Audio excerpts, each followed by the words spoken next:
होगी। चाचा, हक और अधिकार लड़ाई की बात करें तो ओवैसी जी भी कम नहीं है, वो भी कहीं ना कहीं अपने स्तर से माइनॉरिटी के लिए बहुत अच्छा काम कर रहे हैं। उनसे क्यों नहीं प्रभावित हैं आप लोग? मैं उनका आदर और सम्मान करता हूँ और चंद्रशेखर भाई में और उनमें बहुत बड़ा अंतर है। क्या अंतर है? उनमें अंतर यह है वो सीधे अल्फाज बयान ये करते आप बताएं कि आपके जैसे जो युवा हैं कहीं ना कहीं जोश में आके कहीं भी एट्रोसिटी होती है, आंदोलन होता है, हर जगह जाते हैं और सिर्फ एक ही चीज़ सुनने को मिलता है, जय भीम जय भीम जय भीम, बड़े बुलंदी से नारा लगाते हैं। क्या युवा यही तक सीमित रहेंगे या फिर आगे भी कुछ? देश विदेश में 5 लाख आदमी। भीम आर्मी जिंदाबाद। अच्छा, भीम आर्मी जिंदाबाद। 5 लाख आदमी है, 500 लोग आए हैं, लेकिन अभी इनसे पूछ ली जाए इनके विधानसभा में कितने वोट हैं आजाद समाज पार्टी के। भैया, हमने आपसे कहा कि आप लोगों को मिशन बताते हैं, क्या बताते हैं? ये 2 पॉइंट बताइएगा मात्र। मिशन में महापुरुषों को संगठन के बारे में बताते हैं, महापुरुषों को संगठन के बारे में बताते हैं, महापुरुषों के बारे में बताते हैं और भीम आर्मी के संगठन। क्या बाबा साहब का मिशन था महापुरुषों के बारे में बताना? जी।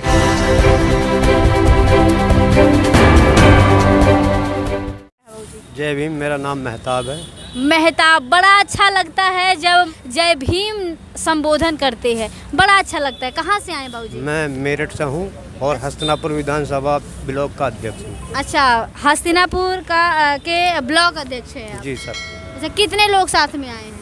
हमारे साथ में पूरी बस आई है। बस पूरी बस कितने आई। लोग हैं लगभग? लगभग 54 आदमी हैं। उसमें कौन कौन से कैटेगरी के लोग हैं? सभी कैटेगरी के आदमी हैं, उसमें जात बिरादरी कोई नहीं है। और ना हमारे इसमें रास्ते में जो भाई चंद्रशेखर मेहनत कर रहे हैं उसमें जात बिरादरी कोई मेहनत या कोई गिनती नहीं आ रही है, सब एक समान है। और मेरी सोच और मेरा मानना तो ये है, हम नगर और देहात में अगर कामयाब होंगे जब चंद्रशेखर भाई प्रधानमंत्री बनेंगे।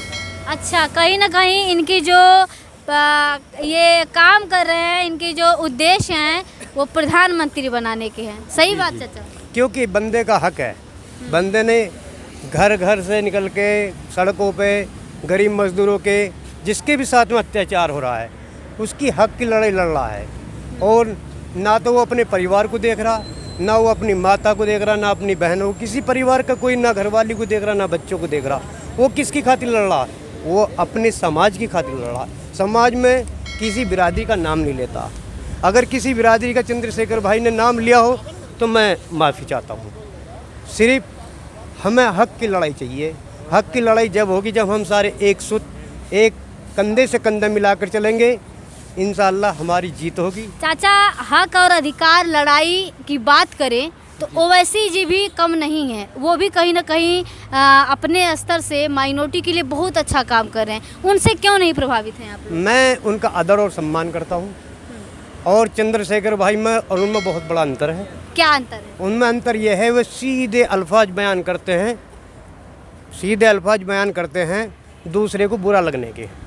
और चंद्रशेखर भाई में ये इतना अंतर है, अगर ये किसी भी चीज़ का निर्णय करते हैं सबको अच्छा लगता है, सबको अच्छा लगता है। जहाँ तक इनकी आवाज़ दरवाजे तक पहुँचती है तो हर बच्चे को बड़े को सबको अच्छा लगता है।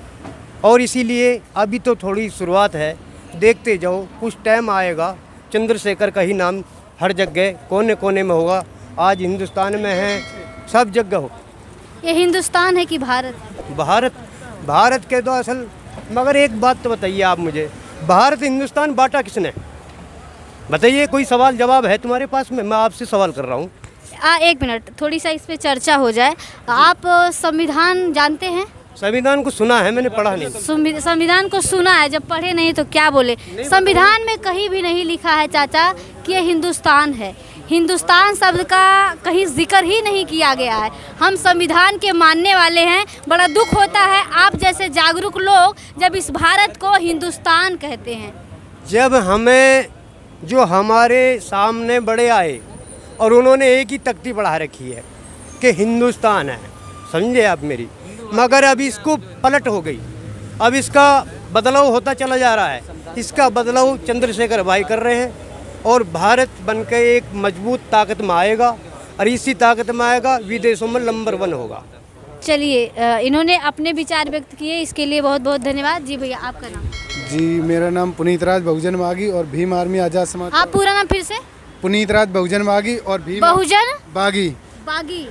अच्छा, बहुजन बागी का पहले मतलब बता दीजिए, बाकी का सवाल आगे करेंगे। बहुजन बागी का मतलब ये है कि मैम सर्वप्रथम आपके मंच के माध्यम से और आपके इस न्यूज़ चैनल के माध्यम से भीम आर्मी के साथ में स्थापना दिवस की आप सभी को मंगल कामनाएं, बहुत बहुत बधाई एवं शुभकामनाएं। और आपने पूछा बहुजन बागी का, तो ये बहुजन बागी का नाम मैम मैंने ऐसे ही नहीं रखा। लगभग भीम आर्मी में मैंने 18 महीनों से काम किया है। इसके बाद लोगों ने, जब मैंने भीम आर्मी आज़ाद समाज पार्टी के माध्यम से छोटे छोटे गाँवों में और जहाँ जुल्म अत्याचार हुए हैं उनके लिए सोशल मीडिया और क्षेत्र में घूमकर, एसएसपी के यहाँ जाकर, कोतवाल जी के यहाँ जाकर मैंने जब उनसे आंख मिलाकर बात की, तब लोगों को लगा कि ये हमारे समाज की, हमारे लोगों की एक बुलंद आवाज़ बन रहा है। मैंने पहले आपसे जो सवाल किया बहुजन बागी का, बहुजन बागी क्यों रखा आपने और इसका अर्थ क्या होता है? ओह सॉरी मैम, मैं गलत साइड में। नहीं, ठीक है, ठीक है। जी, आपने पूछा बहुजन बागी का, तो बहुजन बागी का अर्थ है कि जब एक नया सवेरा होता है तो एक शेर और एक हिरन दोनों जागते हैं। तभी एक हिरन जागता है और वो कहता है अगर मैं अब जी जान से आज नहीं भागा तो मारा जाऊंगा। और तभी एक शेर जागता है और अगर कहता है अगर मैं आज जी जान से नहीं भागा तो आज मैं भूखा मर जाऊंगा। और उसी तरीके से, और मैं हर रोज़ सोचता हूँ कि अगर मैं आज नहीं जागा और अपने बहुजन समाज के लिए, SC ST OBC और माइनॉरिटी के लिए काम नहीं किया, तो जो बाबा साहब ने 15 अगस्त 1956 को नारा दिया था कि मुझे मेरे पढ़े लिखे लोगों ने धोखा दिया, उसी तरीके मैं सोचता हूँ अगर मैं हर नए सवेरे नहीं जागा और बहुजन समाज के लोगों की आवाज़ बुलंद नहीं की तो मेरा समाज कई वर्षों पीछे चला जाएगा। क्योंकि रहबर मान्यवर का कांसी राम जी ने कहा था, अगर आप बोल नहीं सकते तो लिखिए, अगर लिख नहीं सकते तो लोगों के साथ चलिए, अगर चल भी नहीं सकते तो रेंगिए, अगर रेंग भी नहीं सकते तो उनकी टांग मत खींचिए जो आपकी आवाज़, आपकी हकों की लड़ाई लड़ रहा है। इसीलिए मैंने अपने नाम के आगे बहुजन बागी शब्द जोड़ा है। चलिए, ये तो बड़ा बहुत लंबा इतिहास हो जाएगा। भैया इधर आ जाइए, इधर। आप ये बताइए, आप कहाँ से हैं? जी, मैं उत्तर प्रदेश के बुंदेलखंड के जिला जालौन संबंध रखता हूँ। अच्छा, जिला जालौन से। भैया एक चीज़ आपने भी कही और सभी लोग कहते हैं, बाबा साहब का मिशन, कारवां, अधिकार, बड़ी बड़ी बातें होती हैं। आपको लगता है कि युवा जो है आज के समय में जो जय भीम तक सीमित है, क्या इससे मिशन, अधिकार, सारी चीज़ें हो जाएंगी संभव? देखिए मैम, इसी के लिए हमारे राष्ट्रीय अध्यक्ष एडवोकेट चंद्रशेखर आज़ाद साहब ने भीम आर्मी पाठशाला, जिसका आयोजन लगभग उत्तर प्रदेश की जानकारी है मुझे, जिसमें उत्तर प्रदेश नहीं भैया, देखिए मैं आपको बताऊं, बहुत ज़्यादा ना जाएं, बस ये आप बताएं कि आपके जैसे जो युवा हैं कहीं ना कहीं जोश में आके, कहीं भी एट्रोसिटी होती है, आंदोलन होता है, हर जगह जाते हैं और सिर्फ एक ही चीज़ सुनने को मिलता है, जय भीम जय भीम जय भीम, बड़े बुलंदी से नारा लगाते हैं। क्या युवा यही तक सीमित रहेंगे या फिर आगे भी कुछ होगा? देखिए मैम, चौधरी चरण सिंह जी ने कहा था, अगर संसद तुम्हारी है तो सड़कें हमारी। जब हमारे हक अधिकार छीने जाएंगे तो लोगों को सड़कें ही दिखाई देती हैं, इसलिए लोग सड़कों के माध्यम से ही अपना प्रदर्शन करते हैं और जय भीम का नारा देते हैं। परंतु ऐसा नहीं है। आज के समय में हमारे आइडल युवा नेता एडवोकेट चंद्रशेखर आज़ाद साहब ने गांव-गांव जाकर भीम आर्मी का पाठशाला का आयोजन किया, जिसके माध्यम से आज जो नव युवा तैयार हो रहा है वो महापुरुषों की विचारधारा को पढ़ रहा है, उन्हें जान रहा है, समझ रहा है। और मैं भी लगभग भाई के काम करते करते और महापुरुषों को पढ़ता हूँ, मैंने देखा है। आप चलिए थोड़ी शॉर्ट में करेंगे कि आप अपने यहाँ, अपने ज़िले में, अपने स्तर से किस तरीके का काम करते हैं? जी, सर्वप्रथम तो मुझे मीडिया इंचार्ज की जिम्मेदारी गई है, तो उस लेवल पे तो मैं काम करता हूँ। इसके बाद मैं भीम पाठशाला के बच्चों को भी पढ़ाने जाता हूँ, लगभग 1 से 1.5 घंटा देता हूँ। और इसके बाद भी अगर मुझे समय मिलता है तो मैं फील्ड पर जाकर महापुरुषों की विचारधारा, क्योंकि हमारे समाज में एक कुरीति है, क्योंकि हमारे समाज में जो पढ़ा लिखा व्यक्ति है वो कभी नहीं चाहता कि एक छोटा बच्चा छोटे से घर से निकल के बहुत आगे बढ़े। मुझे कई चीज़ें सुनने को मिलती हैं। मैं अभी यहाँ भी आया हूँ, तो इसके बाद मैं घर जाऊँगा तो मुझसे तो पहले यही पूछेंगे क्या नेताजी से आप मिले, तो मैं उनके लिए कहना चाहता हूँ कि मैं मिलूँ या ना मिलूँ, मैंने उन्हें देख लिया, इतना ही दीदार काफ़ी था। इसलिए क्योंकि मुझे पता है भाई के लिए मैंने देखा है, कभी कभी रात के अगर 2 बजे में पढ़ाई के बाद देखता हूँ तब भी भाई ऑनलाइन दिखाई देते हैं, भाई काम करते हुए मुझे दिखाई देते हैं। तो मैं उनसे मिलने की चेष्टा रखता ही नहीं हूँ, क्योंकि अगर मैंने काम किया है तो भाई मुझे जानते हैं। और लगभग उत्तर प्रदेश में अगर भाई का नाम देखा जाए, अभी हाल ही में बुंदेलखंड प्रभारी जी का दौरा हुआ था, उन्होंने मुझसे कहा था आपकी शिकायतें आई हैं, तो मैंने कहा बताइए। शिकायतों का दौर तो बहुत लंबा चलता है, क्योंकि मैं छोटा भाई, उनका गलतियां भी होंगी, वो माफ़ भी करेंगे। तो उन्होंने कहा था आपके लाइक आया है ट्विटर पे एडवोकेट चंद्रशेखर आज़ाद साहब का ब्लू टिक से।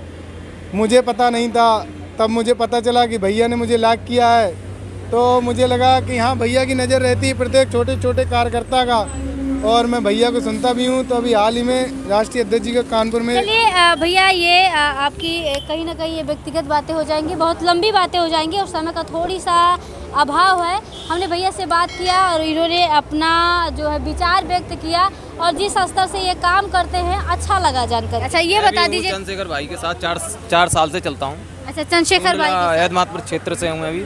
मेरा भाई है, नगर अध्यक्ष है, काके भाई है हमारे।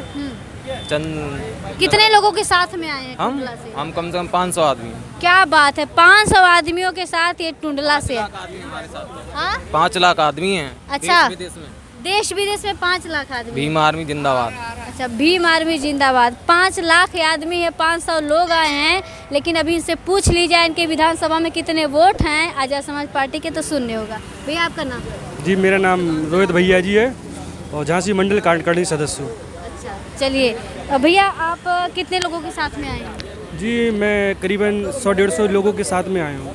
अच्छा, युवा होने के नाते आप युवाओं के लिए युवा स्तर पे क्या काम कर रहे हैं? मैं युवाओं के लिए मतलब कि अपने संगठन और पार्टी के प्रति और बहुजन समाज के प्रति उन लोगों को मिशन में बताने के प्रति, और उन लोग गांव-गांव जाकर उन लोगों को कैडर के माध्यम से जाकर लोगों को जागरूक करता हूं, और युवाओं को जहां भी घटनाएं होती हैं। कैडर में आप क्या बताते हैं? जी कैडर में अपने बाबा साहब के मिशनों के बारे में, और मान्यवर साहब काशीराम के बारे में, और भाई चंद्रशेखर आज़ाद जी, विनय रतन जी के बारे में बताते हैं। हम लोग यही बताते हैं। अच्छा, मिशन में बताते हैं तो थोड़ी सा शॉर्ट में बताइएगा, बाबा साहब के मिशन के विषय में आप क्या बताते हैं? बाबा साहब के मिशन में देखो ऐसा है मैम कि जब अपना समाज सो रहा होता है तो अपन लोगों का जगाना पड़ता है। बाबा साहब ने कहा था कि हमें पढ़े लिखे लोगों ने धोखा दिया है, तो यही काम हम लोग कर रहे हैं कि जो बाबा साहब का मिशन छूट गया है। मिशन भैया, हमने आपसे कहा कि आप लोगों को मिशन बताते हैं, क्या बताते हैं? ये 2 पॉइंट बताइएगा मात्र। मिशन में यही महापुरुषों को संगठन के बारे में बताते हैं। महापुरुषों को संगठन के बारे में बताते हैं, महापुरुषों के बारे में बताते हैं, और भीम आर्मी के संगठन। क्या बाबा साहब का मिशन था महापुरुषों के बारे में बताना? जी क्यों नहीं था। बाबा साहब का मिशन महापुरुषों के बारे में जब तक नहीं जानेंगे तो हम लोगों को कैसे पता चलेगा? अच्छा, आपके समझ से क्या लगता है बाबा साहब का मिशन क्या था? बाबा साहब का मिशन था कि हमारा संसद तक राज पहुँचे, संसद में हमारे लोग बैठे। अच्छा, बिल्कुल। आप कितने सहमत हैं भैया ने जो जवाब दिया? चलिए, भैया लोगों को कैडराइज करते हैं, अपने स्तर से काम करते हैं, तो एक चलिए कोई बात नहीं है। देखिए बड़ी बात नहीं है, लोग अपने स्तर से काम कर रहे हैं, किस तरीके से कर रहे हैं वो लोगों ने बताया, और मुझे यकीन है कि जो लोग पढ़े नहीं हैं वो लोग पढ़ेंगे भी और पढ़ के पढ़ाएंगे। धन्यवाद।